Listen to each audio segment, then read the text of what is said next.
So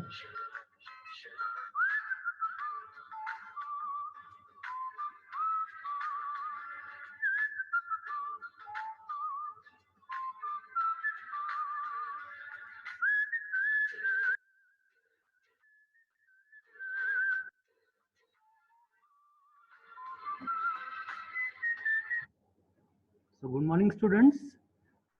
Today we are going to study a very interesting topic and a common problem worldwide, which is obesity.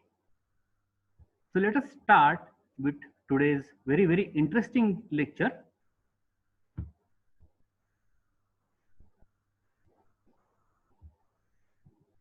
So, as you know, all of us love to have well-built bodies, or at least not to be obese. I mean, many of students from your generation like to have a six-pack bodies and all those things that flaunt your bodies. But remember, obesity is not just a cosmetic concern, it's also a risk for some health problems such as heart disease, diabetes, and high blood pressure. Obesity is the leading cause of preventable death next to smoking. So remember this, it is a very big problem worldwide. So just like corona is causing a havoc today, obesity, which is of course a non-communicable disease, but it is also causing havoc worldwide. Now, why this obesity is increasing worldwide? Now, there are some explanations which say that some say that energy dense foods or drinks are readily available.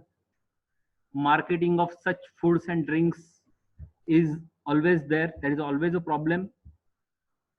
Use of vehicles, especially cars and two-wheelers, have increased. Therefore, people have stopped walking altogether. And one more factor is that the number of two-income families has increased. Okay, so mom, dad, everybody is working, everybody is earning. So basically, the socio-economic status of all the families have gone up. So these are some of the reasons why obesity incidence might be increasing worldwide. Therefore, it is very essential to study this. Now, it is an emerging problem, almost reaching epidemic proportions these days. It affects not only adults, but it can also affect children, and such obese children might face problems in their adult life. Between about say 3 to 7% of total healthcare costs can be attributed to overweight. Now, is it prevalent only in developed countries? Not really. It is also prevalent in developing countries. Therefore, at the end of today's lecture, all of you must be able to define obesity. You should know which are the various obesity indices and types. What are the risk factors for obesity? What are the causes of obesity? What is the regulation of food intake? Very important from physiology point of view. And what are the various complications of obesity? So at least we will try to cover these many things in today's lecture. So how to define obesity? Obesity may be defined as an abnormal growth of the adipose tissue due to what? Due to an enlargement of fat cell size, which is known as hypertrophy. Okay, so hypertrophic obesity, or an increase in fat cell number, which is hyperplastic obesity, or obesity can be combination of both. So there can be an increase in the number of fat cells, as well as there can be a simultaneous enlargement in the fat cell size. So all of you must be able to define obesity properly. Now, this obesity is often expressed in terms of body mass index. So what is this body mass index? We will find out in the later part. Now the one query arises is that obesity, is it about the weight or the fat? So remember, obesity is not about more weight. It's about more fat. Now you may weigh more because you are tall, and this is normal. So the obesity is a condition of abnormal or excessive fat accumulation in adipose tissue. To what extent? To the extent that health may be impaired. So remember, the bottom line is that obesity is not about more weight, it's about more fat content in that particular person. Now there are two types of obesity. Generally, they can be divided into two types. One type is android obesity or central obesity, while the second part is gynecoid obesity. So what is the difference between the two? In android obesity, fat accumulates in the upper segment, while in gynecoid obesity, more subcutaneous fat which accumulates over thighs and lower part. Okay, so lower abdomen you can say, or thighs, you can see gynecoid type of obesity. In general, you can say android obesity has got apple shaped type of distribution of fat, while gynecoid obesity has got about a say pear shaped distribution of fat. So what is this apple shaped and pear shaped? I am going to tell you in the next slide. In android obesities, they are more likely to develop related disorders like NIDDM, that is non-insulin dependent diabetes mellitus, hypertension, etc. While in gynecoid type of obesity, the complications are relatively few. Now, waist hip ratio is more than 0.8 in android obesity. What is waist hip ratio? That also I am going to explain in the later part. So this is exactly what is the meaning of this android type of obesity. That is, you can say apple shaped type of distribution of fat more in the upper part above the umbilicus, you can say. While in pear shaped type of obesity, the accumulation of fat is more prominent in the lower part. So remember, this is android type of obesity, while this pear shaped is gynecoid type of obesity. Now, obesity indices very important. Now, how to measure obesity is one criteria. How to measure it? So, first is body mass index or Quetelet's index. So, you have to divide weight in kg of a person by height in meter square. So, this body mass index is also known as Quetelet's index. Very important because this is followed worldwide. There is one more index known as ponderal index, where you have to divide the height by cube root of body weight. Third index is Broca's index, where you have to deduct 100 from the height. For example, if a person's height is say 160 centimeters, then they say his ideal weight should be 160 minus 100, that is 60 kg. So this is one more index, that is Broca's index. Fourth is Lorentz formula. This formula says that you have to deduct 100 minus out from the height. So height minus 100 minus the ratio of what? Numerator is height minus 150 in centimeters divided by 2 factor, which for women, or 4 for men. So this is one more formula for obesity. Fifth one is corpulence index, where the actual weight is divided by desirable weight, and this should not exceed 1.2. So out of this index, the first index that I told you, that is Quetelet's index, it is followed worldwide, but all of you should know all these indices as well. All these indices have been depicted very nicely in your textbook of PSM, which is authored by K. Park. Okay, so you can refer K. Park for all these indices. But generally speaking, as I told you, we follow Quetelet index for obesity classification. So how to classify obesity? Please listen, very important. Now the classification that I'm going to show you is an agreement with that recommended by WHO. So a person is underweight if his body mass index is below 18.50. That means I already told you body mass index, that is the Quetelet index. That is you have to divide weight in kg by height in meter square. The risk of comorbidities is less, but risk of other clinical problems is increased. Then what is the normal range where you can say that the person is non-obese or neither he is underweight? So that range is 18.5 to 24.99, and the risk of comorbidities is average. When will you call that the person is overweight? When the body mass index exceeds 25, or it is equal to 25, or it exceeds 25. Now there is further sub classification into this.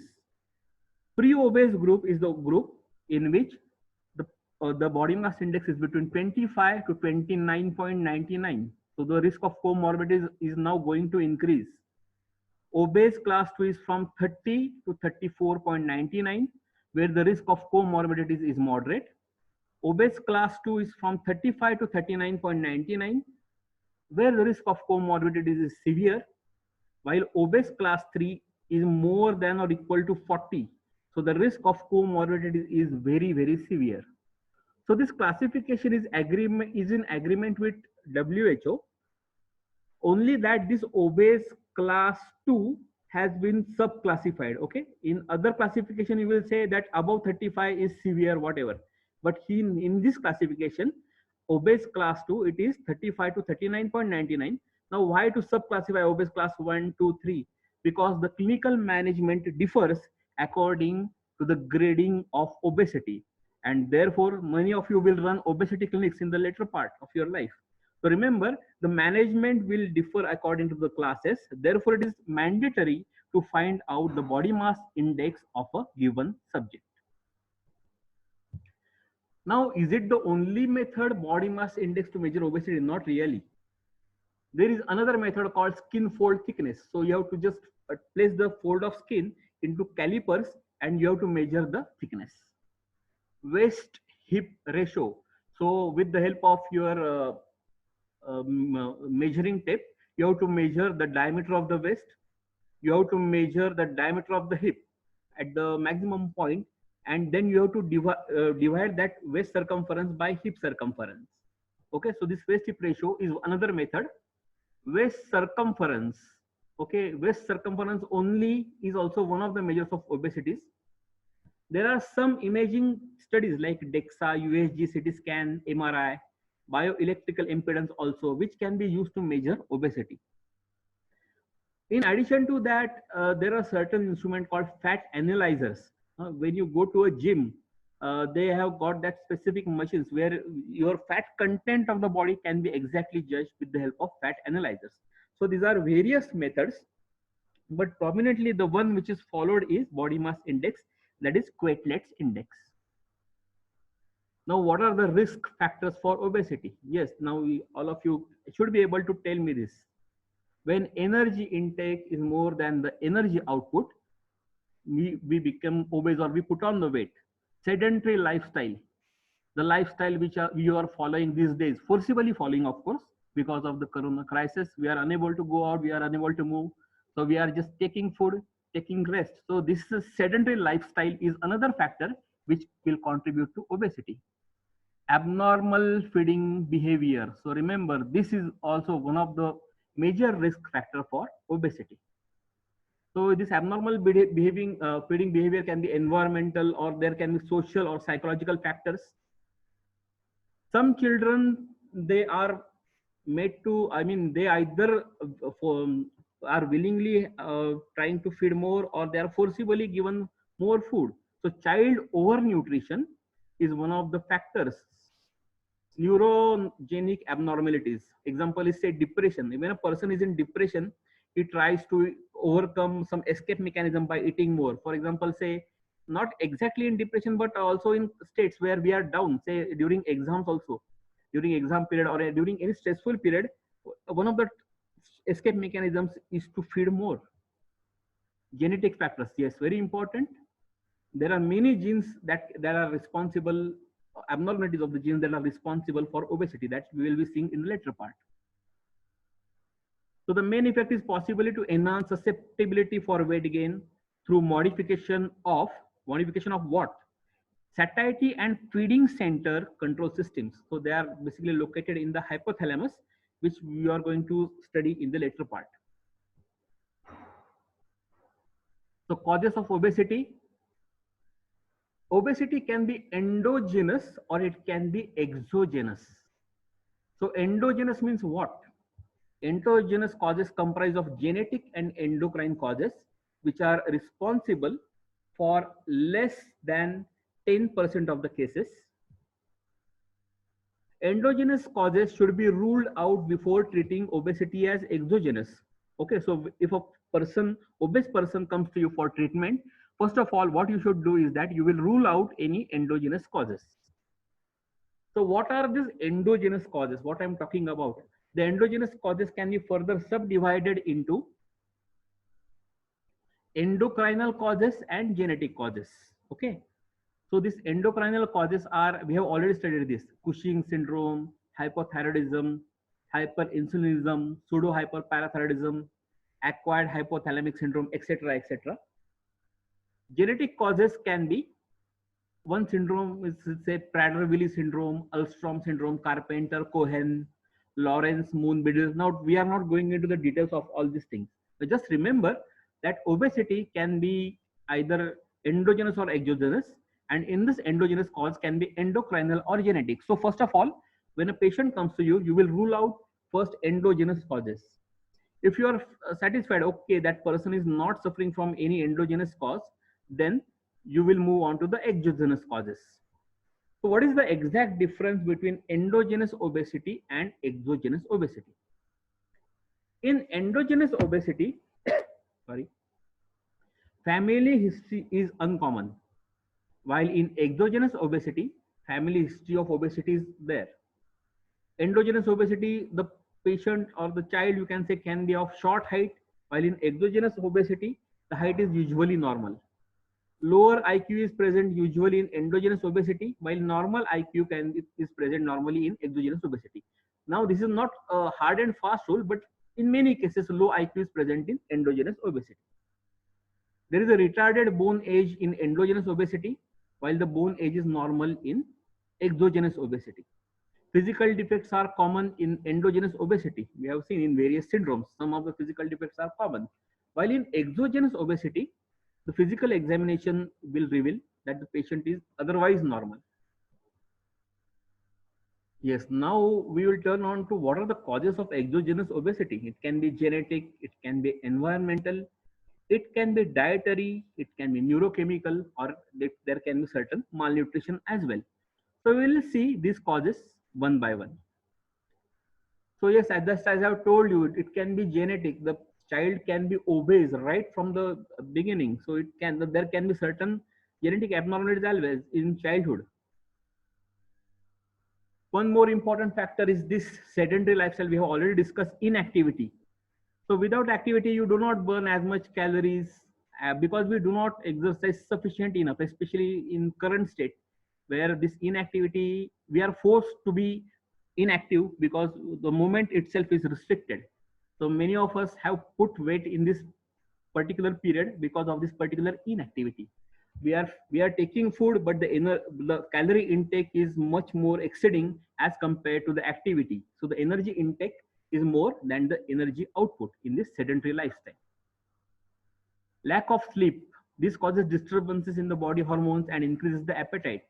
You may also crave to high calorie food. Okay, especially say during exam period, I have seen many students taking these chocolates and everything very seriously. They just want to have multiple high calorie foods. There are certain drugs. Okay, so these drugs, they can cause obesity. There are certain drugs that you must know are diabetic diabetes medication, steroids, beta blockers, anti-seizure medications, antipsychotic medications, and antidepressant drugs. So various drugs can also cause obesity as a side effect. Age. Now obesity can occur in any age, okay, but we many times find that a person who is particularly thin in his younger age, when he grows older, he somehow tends to gather or become obese, especially the abdominal obesity we see, because in the older age we lose more amount of muscles built. So when we lose them, we reduce the calories burning and tend to fill the body with fat. Okay. So there it is. Age is not a general rule that a specific age group is bound to get obese or not. But yes, generally you can see that in older age groups, sometimes the amount of fat deposition is more as compared to his younger age. Yes, just as I've told you, high calorie diets, all these junk foods, these are the culprits in chief these days. We don't pay much attention to this diet. So चलो यार वड़ा पाव मिल रहा है, खा लेते हैं, चलो को खा लेते, this weekend, this summer day, चलो यार एक कोक पीने से क्या होता है, चलो. So we don't pay much of an attention to this diet, and we just keep on taking this increased high calorie diet and we compromise at the compromise of our health. In pregnancy also, when the baby is born, we can see some women continue to be obese after that. Okay, so in pregnancy there is an increase in their weight, and if they don't lose that weight with many pregnancies, they may become obese. Okay, so this is one of the factors which can lead to obesity. Now, talking about diets, now let us get into the physiology, the basics of foodstuffs and everything. So as you know, carbohydrates, they give 4 kilocalories per gram. Proteins, they give 4 kilocalories per gram, as well as fat also gives 9 kilocalories per gram. So based on this number, say we are taking a 2000 kilocalories per day diet. The approximate kilocalories per foodstuff per day is, say, 900 kilocalories for carbohydrate, 300 kilocalories for protein, while 800 kilocalories for fat. So this is the general distribution. Now one should know what is respiratory quotient. Some of you might be aware of this. So respiratory quotient is nothing, but it is the ratio of carbon dioxide output to oxygen usage. Okay, so remember this thing, carbon dioxide output to oxygen usage is respiratory quotient. Now what does that mean? That means how many molecules of carbon dioxide are produced when equal number of oxygen is used. For example, say respiratory quotient of carbohydrates is 1. So what does that mean? That means when one molecule of oxygen is utilized, one molecule of carbon dioxide is produced. This is respiratory quotient of carbohydrates I'm talking about. So the respiratory quotient is 1 in case of carbohydrates. When this same ratio is calculated at the level of lungs, it is known as respiratory exchange ratio. And this respiratory quotient and respiratory exchange ratio are equal in steady state because the ratio is usually is less than 1. And this explains why the volume of air inhaled does not always equal to volume which is exhaled. Okay, so remember, respiratory quotient and respiratory exchange ratios is normally equal on both the lung level as well as the tissue level. So what is this respiratory quotient? Let us go deep into that. Respiratory quotient if burning pure carbohydrates is 1. I have already told you equal number of carbon dioxide molecules are produced for equal number of oxygen that is being utilized. In proteins, only say 80 molecules of carbon dioxide are produced for 100 molecules of oxygen utilized, while in fats, 70 molecules of carbon dioxide are produced for 100 molecules of oxygen utilized. So in practice, protein metabolism is fairly stable. So changes in respiratory quotient measured usually are due to fat and carbohydrate. So this is the bottom line which everyone must remember. RQ measured is mainly dependent upon this fat and carbohydrates. Now talking about feeding habits and the feeding centers, who actually controls how much amount of food a particular person eats? So this hypothalamus, we have seen it is the boss. Okay, we had seen during endocrine system. I told you it is a master of endocrine orchestra. Similarly, hypothalamus controls hunger as well as satiety. So which are the components? There is a nucleus called lateral nucleus which serves as a feeding center, while there is a nucleus known as ventromedial nucleus which serves as the satiety center. This ventromedial nucleus, it inhibits the feeding center, while this paraventricular, dorsomedial and arcuate nuclei, they also play important role. Feeding is modulated, okay, by other higher centers as well, like amygdala and prefrontal cortex, and also by neurohormonal signals from the gastrointestinal tract. So all of these nuclei are you are going to study in detail when you study the hypothalamus and the other amygdala and prefrontal cortex, which are more related with the limbic system. So you are going to study this in detail when you study hypothalamus and limbic system. Mechanics of eating are brain stem control. What is mechanics of eating this? Now these muscles of mastication, etc., they are under the control of certain nerves, that is cranial nerves, which are released or which originate from the brainstem itself. So mechanics of eating or chewing are mainly controlled by brainstem. Now, what is the feedback mechanism for control of food intake? Okay. Now, remember this, some of the diagrams you initially might feel very confusing, but it is not confusing. I am trying to break it into different parts. So first of all, let us concentrate on the stretch receptors on the stomach, in the stomach. They activate sensory afferent pathways in the vagus, and this inhibits food intake. So when a person eats food, the stretch receptors, they get activated because of the stretching of the stomach, and then via vagus nerve it causes inhibition of any further intake.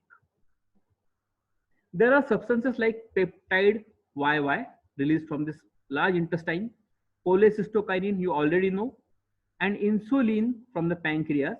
All these gastrointestinal hormones are released after ingestion of food, and they in turn suppress, minus sign is there, so they in turn suppress any further feeding intake.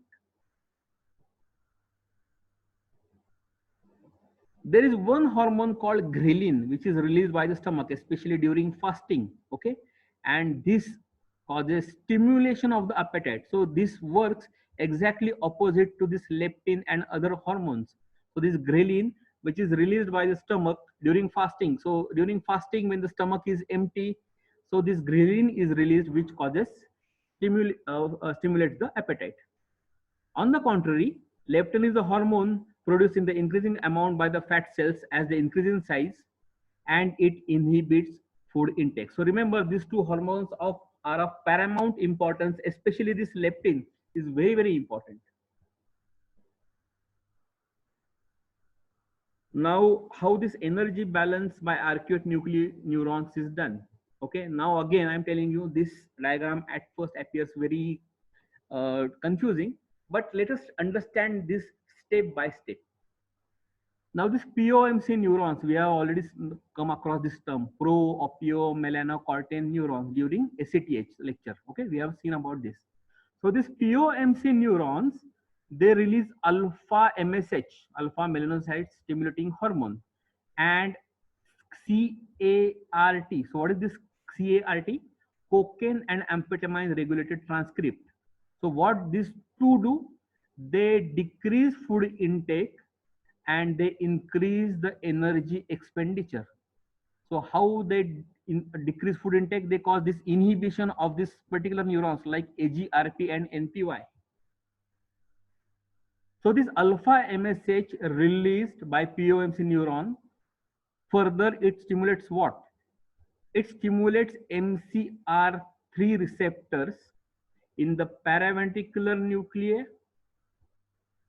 It also stimulates this MCR4 neuron. So alpha MSH stimulates MCR3 and MCR4 receptors where?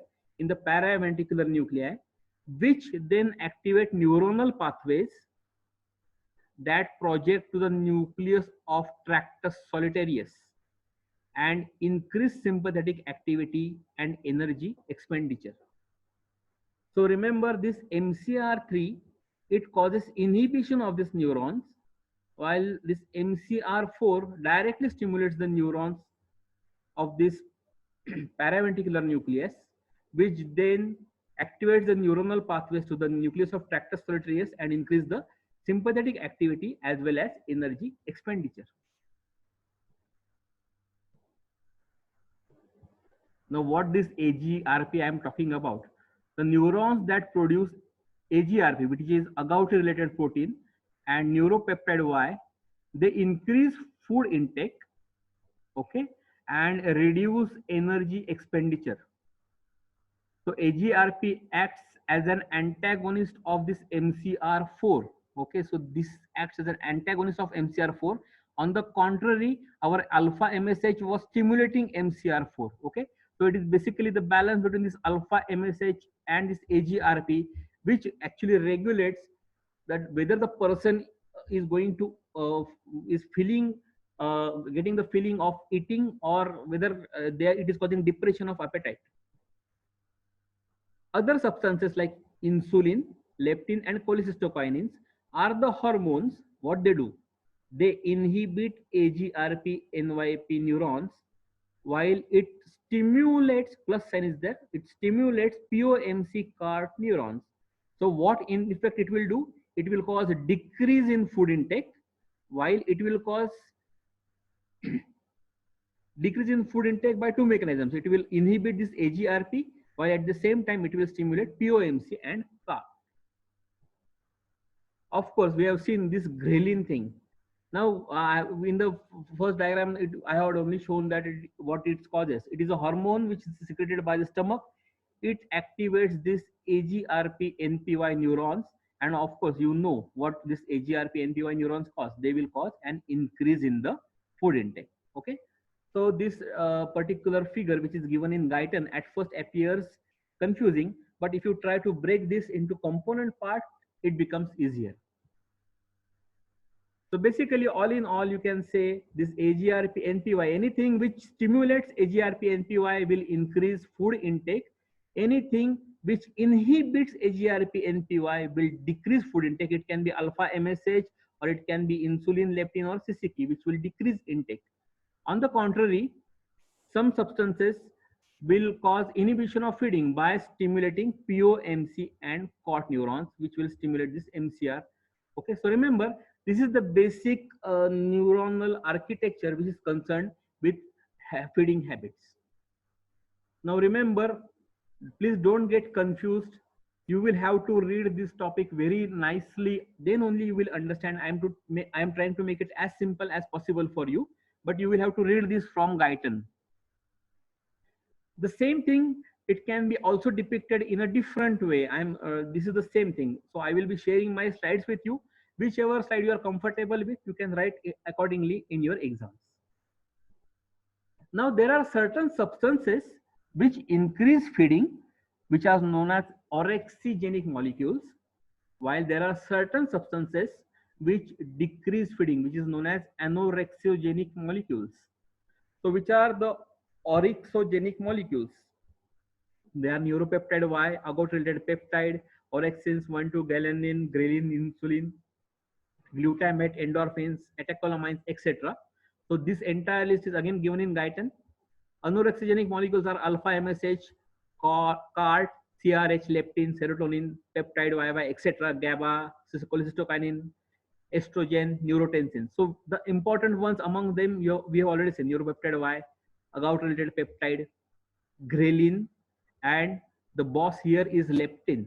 The substance which is decreasing feeding is leptin. Very, very important. This leptin word is very important, which we are going to find out in the later part. Now, short-term regulation of feeding. How this feeding is regulated? GI stretches.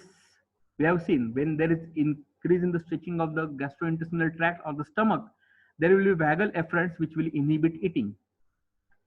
Fat and carbohydrates cause cholecystokinin and insulin release, which will inhibit eating. Ghrelin, which is released from oxyntic cells of stomach, mainly stimulates eating. So this is basically the short-term regulation of feeding.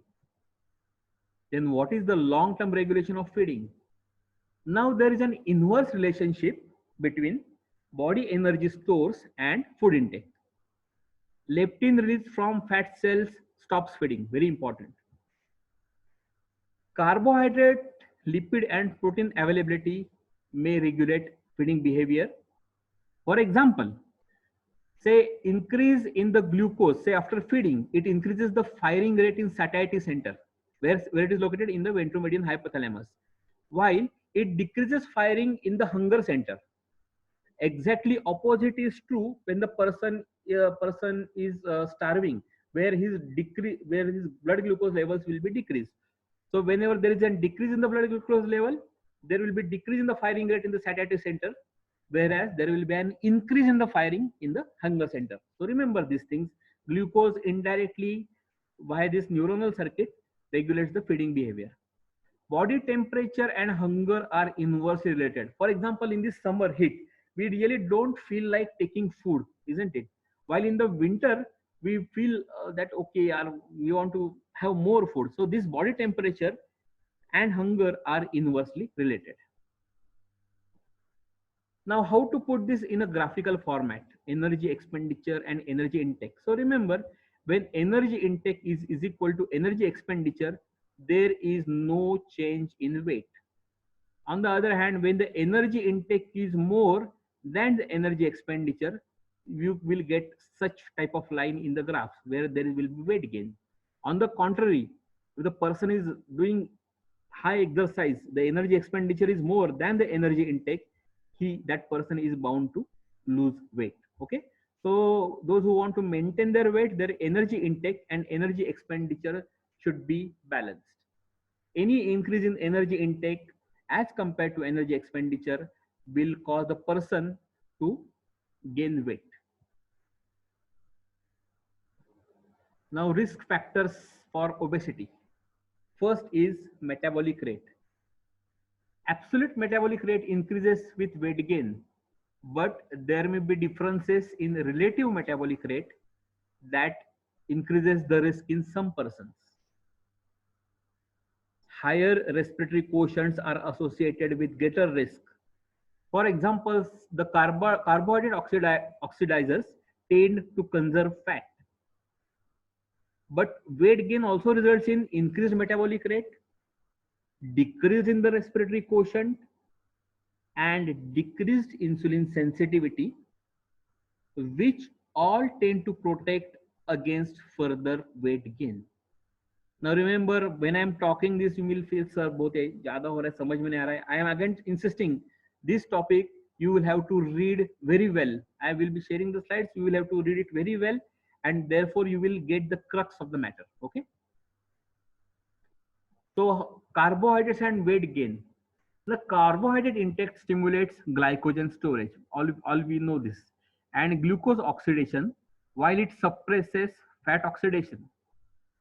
Carbohydrates can be converted into fat, but increased intake mainly causes increased oxidation. Therefore, it is difficult for increased carbohydrate intake per se to lead to weight gain. Although carbohydrates and alcohol can be converted to fat, their effect on fat stores most likely is due to increased diversion of dietary fat to storage. Moreover, this effect is not seen unless there is chronic excess in intakes. Okay, so remember the correlation between carbohydrates and weight gain. Then what about fats? Fat intake and weight gain. Body fat stores are large and fat intake does not cause oxidation. With an increase in the fat intake, there is a lag time before metabolic rate rises enough to restore balance. So this lag, it results in increased fat storage. And once this balance is achieved, obesity is maintained even with a normal fat intake. Okay. So moving on to the genetic causes of obesity. Now there is a strong correlation between body weight of a child and biological parents. Resting energy expenditure is genetically determined. Okay, so the key word here is resting energy expenditure. It is genetically determined, which influences obesity. Now there are number of genes shown to be involved, especially this leptin. So this discovery of leptin, it is known as a big bang in the field of obesity. Very important. Leptin is very important. Now I am going to tell you certain genes for obesity, but for first year student, you are not expected to remember these genes. But just for the sake of information, I will tell you some of the genes for obesity. One gene is OB gene. The product is leptin. It reduces appetite, increases metabolic rate, and increases fat oxidation. While the mutation of this gene results in decreased leptin output, and if the decreased leptin output is decreased, it will lead to obesity. Another gene is say DB gene, regulates leptin binding site and establishes a set point. Another gene is called FAT gene, which produces carboxypeptidases, which causes misprocessing of insulin, and it competes with the leptin binding. There is one gene called tube gene, unknown product, possibly mitochondrial uncoupling protein.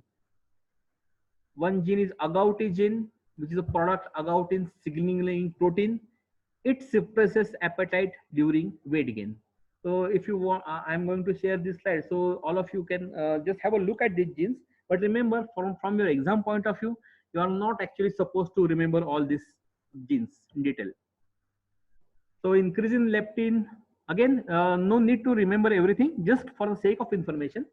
Increase in leptin will increase leptin receptor signal, which will increase POMC expression, which will increase alpha MSH, which will stimulate melanocortin 4 receptor signal, which will lead to decreased appetite.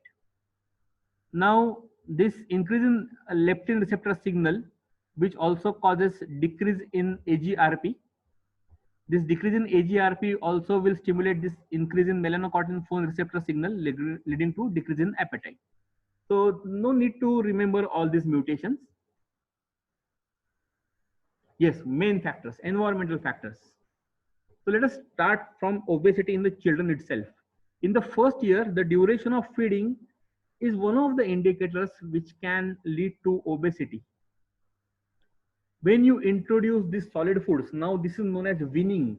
When the solid foods in a kid are started, normally about say at 4 months to 6 months, you have to start solid foods in addition to the milk. So when at what age these solid foods are introduced is also one of the indicators of obesity. Now in second year of a child, the maternal weight also reflects the influence on child's intake and expenditure. More the maternal weight, more the propensity of child gaining weight. Very important, high calorie dense foods is one of the environmental factors for obesity. Vigorous feeding, some of the kids you must have seen, or even in adults, not only kids, vigorous feeding, excess energy intake as compared to energy output. Sedentary lifestyle, TV viewing. I think many of you must have gained weight in this lockdown phase because we are forced to see TV. We are not allowed to go out. What else to do? Chalo, kuch kha lete. Increase in energy output. So this forced stage right now, many of you must have increased your weights. Lower metabolic rate. There is increased calorie intake, food advertising messages, etc., etc., etc. So these are various environmental factors for obesity. Now the other factor, that is the neurochemical factors. Feeding and appetite are closely regulated. Okay, so if there is an imbalance, that will lead to obesity. जितनी भूख लगती है उतना ही खाओ, just चलो और ले लो, it doesn't allow, it isn't good for your body. So remember, there has to be a balance between feeding and appetite. Now we have seen all these factors, neurochemicals, insulin, neuropeptide Y, dopamine, other serotonin, gut hormones like cholecystokinin. So all this influence the obesity. Malnutrition, prenatal malnutrition predisposes to obesity. Now, if the mother is subjected to malnutrition, now what is actually malnutrition? Malnutrition, is it lesser diet or more diet or what? Actually, any diet which deviates from normal diet is malnutrition. So, overnutrition or undernutrition, both should come under malnutrition. So, prenatal malnutrition predisposes to obesity, where because of the altered development of hypothalamus and sympathetic system. Okay, so it affects the child itself. Undernutrition in later life. Suppose if a person takes lesser diet in the later life, there is tendency to accumulate fat more rapidly and intra-abdominally. Okay, so because of this muscle wasting, more amount of fat takes its place, and there is increase in the accumulation in the abdominal part. Coming to the last and important part is what are the various complications of obesity. Complications of obesity can be medical, there can be orthopedic, it might affect your skin, psychosocial complications, yes, very important, and endocrinologic complications. So these are the various complications of obesity. So let us see them one by one. Which are the medical complications of obesity? Hypertension, yes, that particular person who is obese is more prone to become hypertensive. Hyperlipidemias, okay, so there will be derangement in the lipid metabolism, there will be an increase in say LDL, which is you can say bad as far as atherosclerosis is concerned. There can be decrease in HDL, high density lipoprotein. This person is more prone to coronary heart disease. We have seen in the ECG on myocardial infarction how the three vessels can be affected. So this obesity can lead to coronary heart disease. Cholelithiasis. What is this cholelithiasis? This is nothing but gallstones. Okay, so this obese person is more prone to develop gallstone. And steatohepatitis. Steatohepatitis क्या है ये? There is accumulation of fat in the liver or fatty liver, that is also known as steatohepatitis. Next is respiratory infections. Many studies have shown that obesity predisposes to respiratory infection. Obesity hypoventilation syndrome.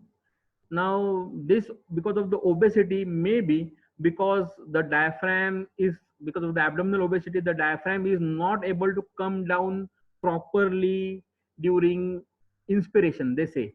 So this obesity hypoventilation syndrome can be seen in very severe diabetes, I'm sorry, in very severe obesity. Obstructive sleep apnea. So in certain obese person, there can be phases where the person is not taking inspiration or expiration. So there can be phases of apnea. So this is one more medical complication of obesity. Orthopedic complications of obesity. Yes, what can be the orthopedic complications of obesity? In children, now there will be certain syndromes, but you need not remember names of all the syndromes. Slipped femoral epiphysis. During growth, if the child is obese, the femoral epiphysis, instead of getting deposited with calcium and increasing in height, this epiphysis can slip out of place. I will not go into the details of this because you are going to learn this in more in the third year. There are certain other diseases like Lake Carl's Perthes disease or genu valgum. In genu valgum, there will be bowing of bones. Okay, so I will not go into the details of this, but obesity can lead to various orthopedic complications in children. In adolescents, there can be a disease called Blount disease, like slipped tibia vera. Here, the epiphysis slipped is in the tibial bone rather than femoral epiphysis, which we had seen in children. There can be slipped femoral epiphysis even in adolescents before the epiphysis has fused with the bones. So remember, there can be these orthopedic complications are because of the obesity, more pressure is being exerted on the growing epiphysis, and because of this, there can be orthopedic complications as well. Dermatological complications. So what are those dermatological complications?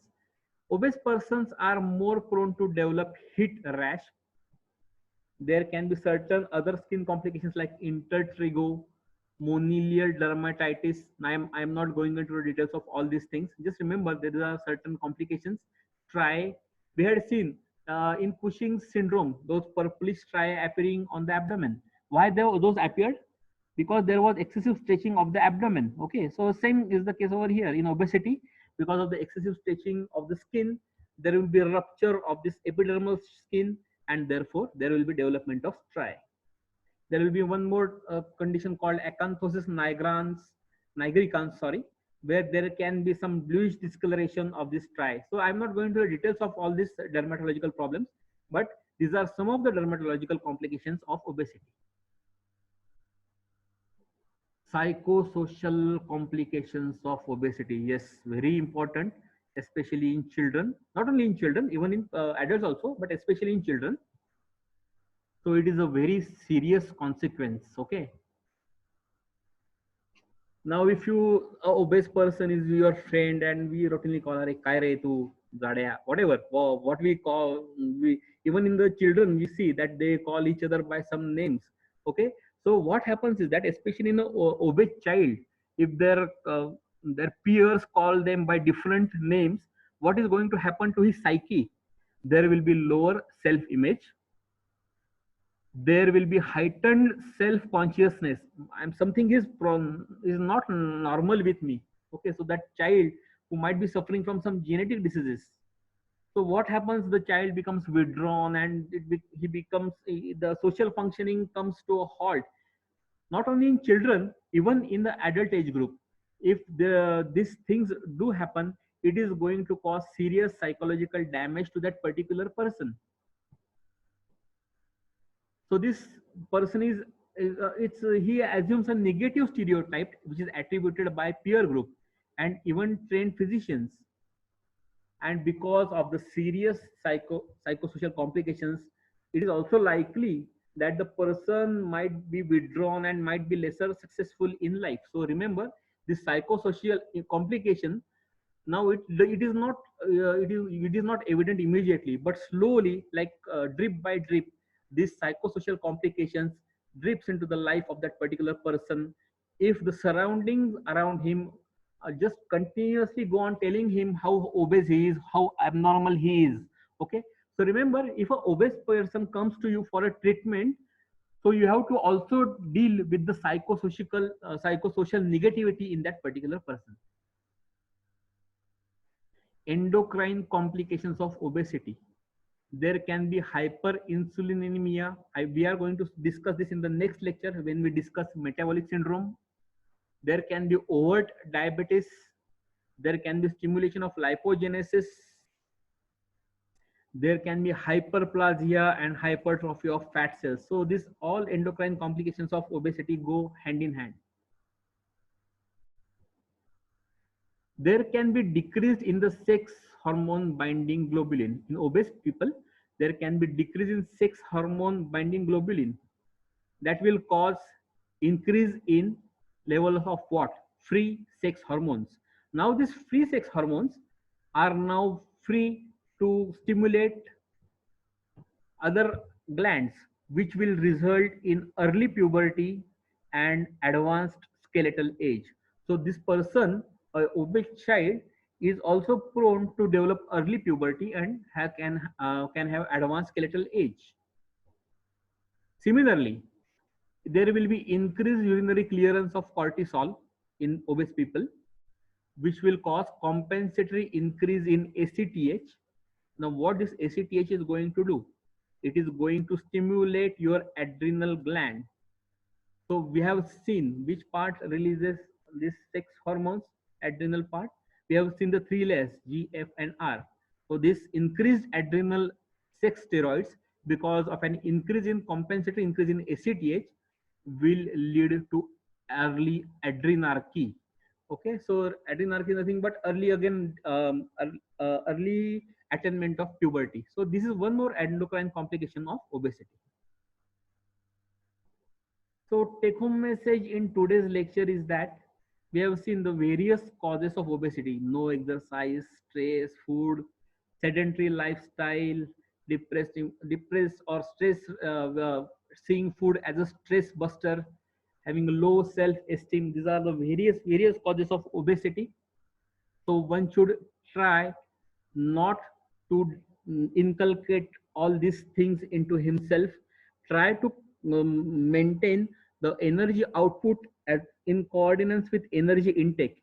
Whenever there is an imbalance between this, it will lead to further complications of obesity, and then you have to go for treatment and all those things. So remember, you have to just be alert not to go into the various risk factors like say diet, or say sleep pattern, or say behavior pattern, or lack of exercise. All of you should must pay attention to all these things, so that obesity doesn't develop in you. Also, when a patient of obese patient comes to you, how to deal with the patients, you have to first of all rule out any endocrine endogenous causes. Then you will be focusing on exogenous causes. You will be measuring the body mass index of that particular person. You will be grading the obesity of that particular person. Then you will decide the line of management in that particular person. The line of management we are going to discuss in the next lecture. So remember, this lecture can be referred in couple of books. Now remember, uh, most of you refer to this Guyton and Hall, that small book, okay, so Southeast Asia edition, but no, that chapter is not given in that particular book. So you will have to refer to Guyton and Hall, textbook of medical physiology, 12th edition. In that there is chapter 71, which very nicely tells you about the dietary balances, regulation of feeding, obesity and starvation. So all these basics of regulation of food intake are given very nicely in that. Secondly, you can refer to this Park's textbook of preventive and social medicine. Okay, there is chapter number 6 in this, in that 22nd edition, where epidemiology of chronic non-communicable diseases and conditions is given. So in that also there is one chapter on obesity. So this is very important as far as indexing various indices of obesity are given over there. So these are the two chapters which we are going to read. Okay, so before we come to the next lecture, you are going to read, all of you are going to read these two chapters. Okay, so thank you all of you for patient listening. Some of the things you might have felt, are sir ye samajh mein nahi aa raha hai. So you, again I am insisting, you will have to read this. You will have to prepare your own flow chart. I am going to share all my PPTs once I finish a couple of more lectures. So I will be giving all those PPTs in my Google Classroom.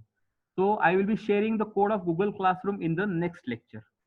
For some of the students have already joined, some of those who have not joined, I will be sharing the Google Classroom code in the next lecture. So thank you, students. Now first MBBS students, please don't forget to fill the feedback form now. Okay, if you have any queries, any doubts, any feedback about the current lecture you have not understood, or whatever things, you please notify to me on my personal WhatsApp number. Okay, so thank you, students. Thank you all of you.